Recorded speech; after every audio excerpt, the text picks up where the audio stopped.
So 'Tayaramma Bangarayya' super hit. ఇది next what is next అన్న దీంతోటి విశ్వనాథ్ గారి దగ్గరికి నాన్నగారు వెళ్ళారు.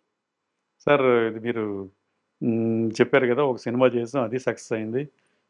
మీరు ఇప్పుడు మీరు డేట్స్ ఇస్తే బాగుంటుంది ఫుల్ ఫ్లెడ్జ్డ్‌గా అదే అనగానే సరే నాగేశ్వరరావు అని ఇంకో సబ్జెక్ట్ చెప్పారు. ఇదే శంకరాభరణం. ఇది చాలా రిస్కీ. ఇది చాలా మంది రిజెక్ట్ చేశారు అని ఆయన ఫస్ట్ చెప్పడమే ముందు చెప్పి దాని తర్వాత సబ్జెక్ట్ చెప్పారు.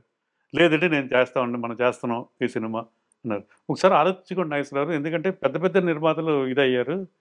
మీకు చెప్పాను మామూలుగా ఇది, నాకైతే ఏ ప్రొడ్యూసర్ ఒప్పుకుంటారని నమ్మకం కూడా లేదు అన్న దీంతో చెప్పారు ఆయన. లేదంటే మనం చేస్తున్నామండి అన్నారు. అలాగా ఓంకారం చుట్టుకుంది ఆ సినిమా శంకరాభరణం. సో ఇంకా హీరోలు ఎవరు? హీరో అంటే main character Shankar Sastry.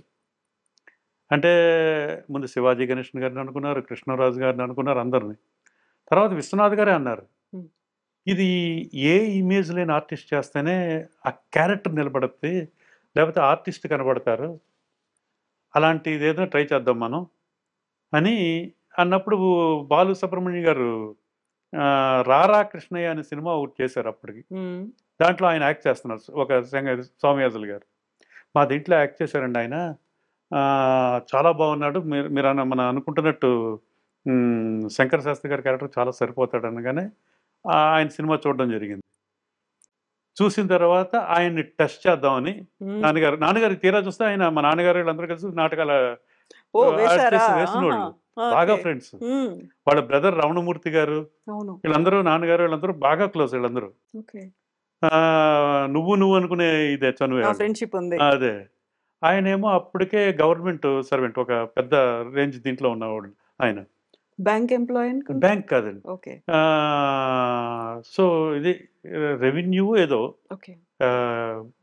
Next అది దానికి ప్రమోషన్ వస్తే కలెక్టర్ ఇది అవుతుందంట ఇది. సో ఆయన దగ్గరికి వెళ్ళి అడిగారు, ఇలాగ గెటప్ టెస్ట్ చేస్తాం, జుట్టు కట్ చేయాలి, ఇది విశ్వనాథ్ గారు డైరెక్టరు, ఇది అనగానే అద్భుతమైన డైరెక్టర్ ఆయన, వస్తే నేను నచ్చితే నా అంత అదృష్టవంతుడు ఎవరు ఉండరు, లేకపోతే తిరుపతికి వెళ్ళి ఇటు నుంచి అంటే గుండు కొట్టించుకుంటాను అంటే జుట్టు ఇంత ఉంటుంది కదా ఇది అని టెస్ట్ చేశారు. అది బాలు మహేంద్ర గారి ఇంటి దగ్గర చేశారు అనమాట, అక్కడ ఆయన టెర్రస్ మీద. ఆయన బాలు మహేంద్ర గారు అంటే మేకప్ ఉండదు, ఏముండదు, జస్ట్ ఫేర్ అండ్ లవ్లీ ఒక ఫేస్ క్రీమ్ దాన్ని అప్లై చేసి ఐబ్రోస్ టచ్ చేస్తారు అంతే. ఆయన ఏ ఆర్టిస్ట్కైనా అంతే మేకప్. అది చేశారు, కూర్చోబెట్టారు, తంబురా ఇవన్నీ. అప్పుడే మంజు భార్గవి గారిని కూడా పిలిపించారు గెటప్. అప్పటికే అది అందరూ ఆశ్చర్యపోయారు, ఆవిడ ఇంత పవిత్రమైన క్యారెక్టర్ ఇది అంటే. ఆవిడ చేసిన క్యారెక్టర్లు అప్పటికి కొంచెం వ్యాంప్ క్యారెక్టర్స్ అలాంటివి. గొప్ప నాట్యకారుని ఆవిడ, ఇది కూచిపూడిలో దీంట్లో. బట్ సరైన అవకాశాలు రాలేదు ఆవిడకి ఇది. సో ఆవిడికి గెటప్ టెస్ట్, ఆవిడికి టెన్షన్గానే ఉంది అసలు ఏమవుతా అని. ఇద్దరు దాంట్లో ఇనానమస్గా అందరికీ నచ్చేసింది, చాలా బాగున్నారు ఇద్దరు ఇదని. అలా నెక్స్ట్ రాజలక్ష్మి గారు, ఆవిడ అలా గెటప్ టెస్ట్ ఇది చేసిన తర్వాత నిర్మలమ్మ గారు, చంద్రమోహన్ గారు, తులసి, మన బేబీ తులసి, ఆమె తనేమో అప్పటికే చాలా సినిమాలు చేసింది చైల్డ్ ఆర్టిస్ట్గా. ఈ పర్టికులర్ సినిమాలో మాత్రం చాలా అద్భుతంగా చేశాడు మొత్తం. అంటే విశ్వనాథ్ గారే 75% మోల్డ్ చేశారు, మోల్డ్ చేసేస్తారు ఎవరైనా. 25% ఎఫర్ట్ పెడితే చాలు ఆర్టిస్ట్. సో అలాగా ఆ సినిమా ప్రొడక్షన్ ఇవన్నీ రాజమండ్రి, పాపికొండల సైడు ఇది మొత్తానికి సినిమా ఫినిష్ అయింది. ఫినిష్ అయిన తర్వాతే కష్టాలు మొదలైనవి రిలీజ్కి. రిలీజు అప్పట్లో డిస్ట్రిబ్యూషన్ సిస్టమ్, అవుట్ రేట్ కూడా కాదు ఇది. అంటే అవుట్ రేట్ కొంటే మేము సేఫ్ అవుతాం, లేకపోతే లేదు. ఇమేజ్ ఏమో వద్దని మీరు అనుకున్నారు, కాకుంటే ఫేస్ వాల్యూ చూస్తారు అక్కడ మార్కెటింగ్ ఎలా కొనాలి అనేది. అదే అదే అదే.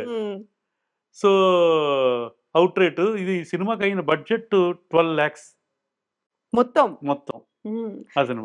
ఇంక్లూడింగ్ ఆర్టిస్ట్ రెమ్యూనరేషన్ అన్ని ఎవ్రీథింగ్ కలుపుకుంటే. First copy okay. First copy వచ్చిన ఇది 12 lakhs. పబ్లిసిటీ పెద్దగా ఏముండదు అప్పుడు. అప్పట్లో ఇప్పుడు ఉన్నంత ప్రమోషన్స్కి ఉన్నంత లేదు అప్పుడు. పబ్లిసిటీకి అంతా కూడా ఎంత అవుతుంది, 20 lakhs 20,000 అలాగే అవుతుంది, 25,000 అంతే.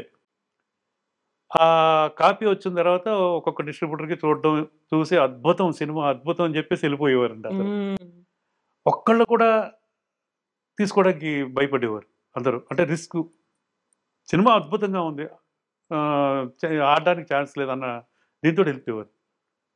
అలా చూస్తూ ఉండగా లాస్ట్లో లక్ష్మీ ఫిలిమ్స్ లింగమూర్తి గారు వాళ్ళందరూ చూసి మేము డిస్ట్రిబ్యూట్ చేస్తాం ఇది అని. కొన్ని ఏరియాలు, ఒక ఏరియా ఈయన కొన్నారు, మన ఎంఎస్ రెడ్డి గారు నెల్లూరు. ఆయన నచ్చింది, నచ్చి 25,000 ఎంతో నెల్లూరు. అది అది ఆ ఏరియా కొన్నారు ఆయన, అవుట్ రేట్ కొనేసారు. Lakshmi films distribution. And Bengaluru Karnataka KR Prabhu అని ఆయన అప్పటికే మరో చరిత్ర అలాంటి అవన్నీ కొన్నారు, హిట్స్ మంచి. ఆయన మిగతా అన్ని ఓన్ రిలీజ్, కొన్ని మూడో ఏరియాలో 2 ఏరియాలో మా ఓన్ రిలీజ్ ఇది లక్ష్మీ ఫిలిమ్స్లో పెట్టి. బట్ ఏదైనా అయితే మాకు ప్రాబ్లమే. అలాగే రిలీజ్ చేస్తాను. రిలీజ్ చేసిన తర్వాత ఫస్ట్ ఒక 2-3 days పెద్దగా ఏం లేదు. దాని రిలీజ్కి కూడా చూద్దామని మా నాన్నగారు విశ్వనాథ్ గారు హైదరాబాద్కి వచ్చారు. అప్పుడు చెన్నై నుంచి వచ్చి థియేటర్ అంతా చీకటిగా ఉంది టోటల్గా. అంతే కదా, వెలుగు నుంచి వెళ్ళంగానే లోపల చీకటిగా ఇది. విశ్వనాథ్ గారు, నాగేశ్వరరావు జాగ్రత్త ఎవరన్నా కాలు తొక్కేస్తూ ఉంటారు అని. కాసేపు ఉన్న తర్వాత కడు తెస్తే మొత్తం గాలి అండి, 10 మంది ఉన్నారంట. ఇలాంటి వింతలు జరిగినాయి అప్పుడు. దాని తర్వాత కొంచెం డిసప్పాయింట్ అయ్యారు. అరే ఏంటి ఇది, చాలా ఎక్స్పెక్ట్ చేసాం ఇదని. మెల్లిమెల్లిగా ఒక్కో చోట్ల నుంచి బాగానే ఉందండి, వస్తున్నారు జనం, అందరికీ నచ్చింది, ఇది నచ్చుతుంది ఇదని. అలా ఫస్ట్ వీక్కి పెద్ద రేంజ్కి వెళ్ళిపోయింది. ఫైర్ లాగా, వైల్డ్ ఫైర్ లాగా వెళ్ళిపోయింది. అలాగా స్ప్రెడ్ అయిపోయింది అది మౌటాక్. ఇంకా టిక్కెట్లకి అప్పటి నుంచి ఇంకా ప్రతి ఒక్కళ్ళు రికమెండేషన్స్. ఇది థియేటర్ వాళ్ళు గోల పెట్టేసేవారు, డిస్ట్రిబ్యూటర్స్ వాళ్ళు. ఎందుకంటే ఒకళ్ళకి ఇస్తే ఇంకోళ్ళకి, ఇది గవర్నమెంట్ అఫీషియల్స్ వాళ్ళు ఇలాగా హై రికమెండేషన్స్ అన్ని టికెట్స్. ఒక దానికి చూసిన ఇది నేను ఏ సినిమాకి చూడలేదండి. ఎందుకంటే విలేజ్ల దగ్గర నుంచి బళ్ళల్లోనూ వీటిల్లోనూ ఎక్కడెక్కడో ముసలోళ్ళు సినిమా చూసి ఎన్నో సంవత్సరాలు అయిన వాళ్ళందరూ ఈ దీనికి ఈ సినిమాకి వచ్చి చూసి ఎన్నో సంవత్సరాల క్రితం మానేసిన వాళ్ళంట సినిమా చూడడం. అయినా మాకు లెటర్స్ వచ్చాయండి. లెటర్స్ వచ్చి ఇలాగా కట్టుకొని వచ్చి మా నాన్నగారు వీళ్ళందరూ, తాతగారు వీళ్ళందరూ సినిమాలు చూసి ఎంతో కాలం అయింది, ఈ పాటలు ఈ సినిమాకి తీసుకెళ్ళమని. వెళ్ళిన తర్వాత వాళ్ళు మళ్ళీ చూసారు వాళ్ళు. ఇలాంటి ఫీడ్బ్యాక్స్ మాకు చాలా వచ్చాయండి మొత్తం. అందరూ ఎంతో ఇదిగా. ఇంకొక విషయం ఏంటంటే, ఈ సినిమా ప్రివ్యూ వేస్తున్నప్పుడు ఒక ఆవిడ లేడీ, ఒక అది కొంచెం ఓల్డ్గా అనిపించింది నాకు అప్పుడు. ఒక లేడీ ప్రసాద్ ల్యాబ్లో అండి, ట్యాక్సీలో వచ్చి ట్యాక్సీ వాడికి డబ్బులు ఇచ్చేసి వస్తుంటే నాన్నగారు చూసి సడన్గా అమ్మ సావిత్రి ఇదేని గబగబా వెళ్తే సావిత్రి గారండి ఆవిడ. నాగేశ్వరరావు అందరూ చెప్తున్నారండి, నేను అందుకనే వచ్చాను అమ్మ, నేను చెప్పుంటే నేను వచ్చి కారు తీసుకొచ్చేదును. మా నాన్నగారికి బాగా ఇష్టం ఆవిడ. ఇది ఎక్కడో ఫస్ట్ చూడలేదు, ఫ్రంట్లో ఎక్కడో కూర్చున్నారు, ఎవరు గుర్తుపట్టలేదు కూడా అండి. తర్వాత నాన్నగారు తీసుకెళ్ళి వెనకాల కూర్చోబెట్టి ఆవిడకి అయిపోయిన తర్వాత మా కారు ఇచ్చి పంపి ఇంట్లో, ఎందుకు నాగేశ్వరరావు మీకు ఇబ్బంది అని. అలాగా ఆవిడ చూసిన ఆఖరి సినిమా ఇదండి. దాని తర్వాత 3వ నెలకో 4వ నెలకో ఆవిడ ఎక్స్పైర్. అది ఇలాంటివి నేను చూశాను. నేను అప్పుడు మాది ఎంతండి, 18 ఎంతో ఉంది అంతే, 16 to 18 కాలేజ్ అప్పుడే. అది నేను ఆవిడని చూడటం అదే, సావిత్రి గారిని అదే ఫస్ట్ టైం, అదే లాస్ట్ టైం కూడా అంతే. మా నాన్నగారు అదే అంటారు, ఆవిడ అలా వచ్చేసారు, నేను కారు పంపుతానని చెప్పాను ఆవిడకి. ఆవిడ అబ్బాయి నాగేశ్వరరావు ఏమొచ్చింది అది నేను చూడాలనిపించింది, వచ్చేసాను నేను అని. అలాంటి ఇది. అండ్ సినిమా తర్వాత రిలీజ్ అయిన తర్వాత ఇప్పుడు మళ్ళీ ప్రస్తుతానికి వస్తే సినిమా సూపర్ హిట్ అయిపోయిన తర్వాత అవార్డ్స్, నేషనల్ అవార్డ్కి పంపాం.